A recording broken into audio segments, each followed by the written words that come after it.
So I was talking about some of the changes that have been taking place on YouTube lately and how they've affected our channels. YouTube won't admit anything. I've had correspondence with them, not just with my partner manager, who is quite a senior member of the team and who I believe when he tells me, nothing changes or nothing has changed, or that it's machine learning and nothing discrete was changed, but that doesn't mean that it isn't always learning and always changing.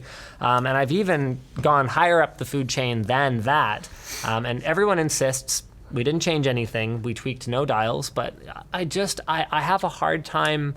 I have a hard time buying it because we know from the other things that YouTube says, like I went to Brandcast and YouTube's talking about, raising authoritative voices when it comes to trying to make sure that they're a platform that promotes credible information. But can you raise an authoritative voice without suppressing another one? You're saying yes, you can. No, I'm agreeing with you. I see. Yeah. Because no, you can't. Yeah. You can't elevate something without pushing something else down. That's just the way it works. Especially when, sorry to jump in here for a second, but YouTube kind of, at this point, has the population. They don't really have a ton of expanding more to do other than people getting internet or people getting to the age where they can watch their own YouTube. Fun fact, they're no longer going to report on unique visitor increases anymore. Interesting. Do you know why? Because they're already over 2 billion. A month. Oh my god. So who do you go for now? Nothing that they can do can sound impressive and sound like growth to their shareholders anymore. Yeah. So they're just like, because just have everyone. We're doing great. We're just we can't talk about it anymore though, because a 0.1% improvement, in fairness to us, it's still 20 million more people, but it's doesn't not sound impressive. Very marketable. Yeah. Yeah, right? Yeah. So if you're taking this platform that yes, it's expanding. Don't get me wrong here. I understand that. But if you're taking this platform that has this kind of set amount of users, I understand it's not how it works. Just hold on. If you start pumping someone, you have to reduce push for other people. There's only so many eyeballs. And, there's been problems on YouTube. We understand there's more eyeballs all the time. That have been identified, like the black hole thing with conspiracy theories or flat Earth or fake moon landing or anti-vaxxing or whatever else. There's things that are relatively low-hanging fruit that... Hold on a second. One moment, please. Technical difficulties.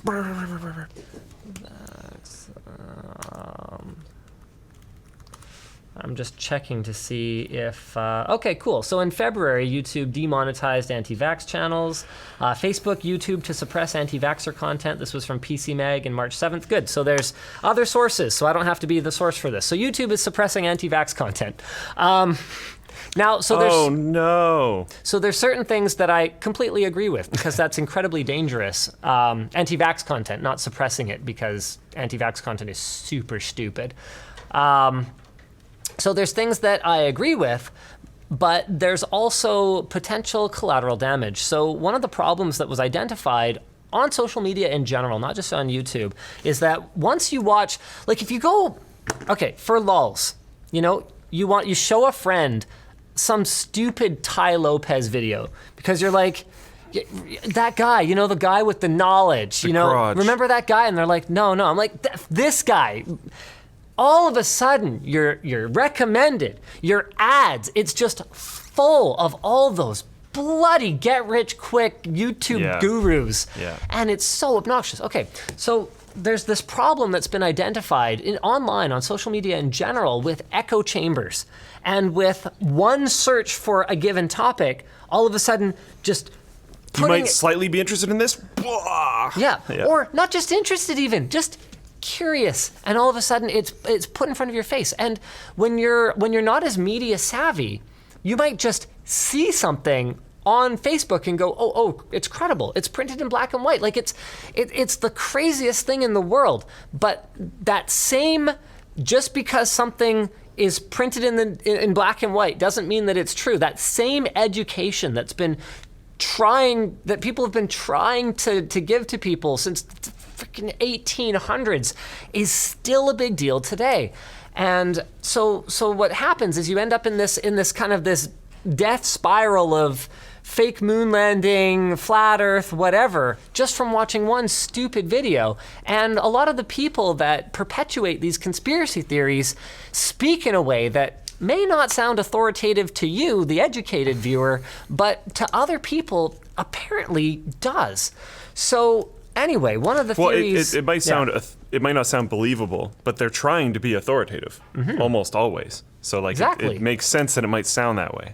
Exactly. That's the intent. So one of the theories we had was that in order to prevent these kinds of echo chambery things from happening, YouTube might have been de-emphasizing more niche content and then pumping stuff that's safer. Now, that was the theory. And we were kind of like, oh, well, we're tech. We're kind of niche. We're also a niche within tech. Like, quite frankly, a lot of the content that we upload would have absolutely no place on a more mainstream tech content channel like Marquez's. Come on.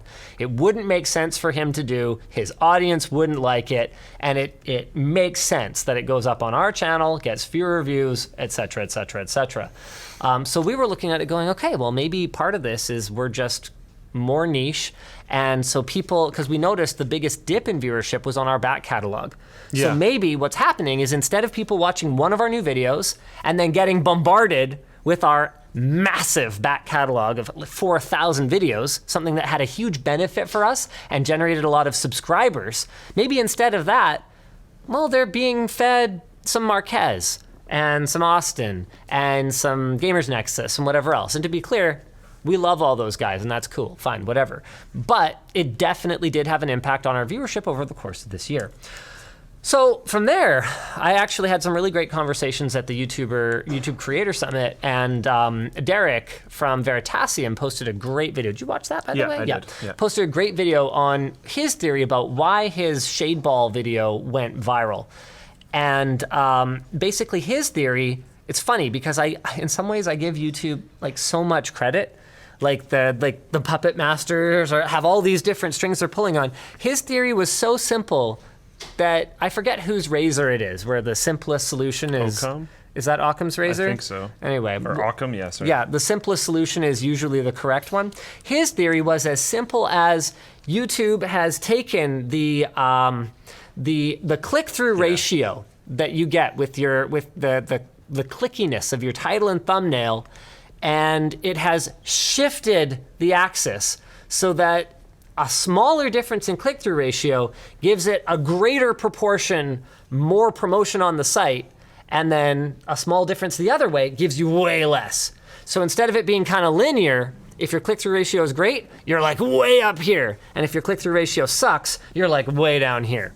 So that was another interesting theory because we have also had our click-through ratio decrease this year as we've moved away from more clickbaity titles and clickbaity thumbnails, which sucks, but it's something that we've committed to our audience that we're gonna do. It just means that we'd really appreciate if you guys clicked the bell. Yeah. And then watch the video right away. Yeah. That actually makes a huge difference. Even if you're not gonna actually watch it right now, if you drop what you're doing, start the video, put your phone back in your pocket. I don't care. But if you just click and just go about the rest of your day, go watch it later, doesn't matter.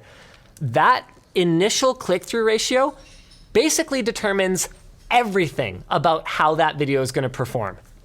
As far as we can tell, that's Derek's theory, and it's so simple, it might just be right. Yeah. So anyway, LTT has actually struggled in terms of viewership this year. It's back up in the last 4 to 6 weeks or so, and we are tracking a really good direction right now. But coming back to our all-hands meeting this Monday, this was a very, very long story. Wow, we're 12 minutes in. I'm engaged right now. Coming back to our all-hands meeting this Monday, I actually did stand up in front of everyone. You know when I stand up during the Monday morning meeting, there's usually... It's a little serious. Good news, everyone. Yeah. I basically went, look, this is something that I've really struggled with, not just professionally, but also personally, trying to figure out, what am I doing? What am I doing wrong? What can I do to fix it? Does the audience just plain not like me anymore? Is PC hardware losing its sex appeal? Like, I was trying to identify what it was, because unless I know what the problem is, I cannot fix it. And what I ultimately came to was that there was a combination of audience sentiment things that did need to be addressed, talking to the audience directly about things like doing less offensive thumbnails and titles, that kind of thing, making sure we're appending the brand and the product wherever that makes sense, things like that. I thought that was part of it. I also thought that some kind of change, whether a manual change or an algorithmic change on YouTube's side, was part of the problem. And then the bigger conclusion that I came to is that maybe if we build our business correctly, it just doesn't matter. Because where LTT has struggled this year, TechLinked has actually picked up nearly all of the lost watch time, nearly all of the lost viewership and lost revenue. And I kind of went, well, TechLinked was an accident. After the failure of Channel Superfun and a bit of a stagnation period that we went through with TechQuickie, to be clear, TechQuickie's going really well right now. So massive shout out to John and Dennis. Yay.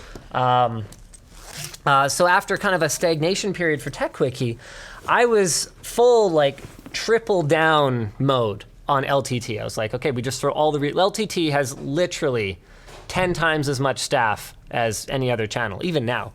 But what I realized is if I can't ultimately control it, well, something that I can control is this diversification strategy. So TechLinked happened by accident. My homeboy Riley lost his job because his company went out of business. And I was like, yo, dog, I've been trying to hire you forever, you twit. Get out of the dumpster. Get out of the dumpster. Come on. Get on Come over on. here. And, Riley, he's driven to do the tech news. I think we all know this. He's driven to do the tech news for the people. So we created TechLinked. And TechLinked was an accidental, complete success.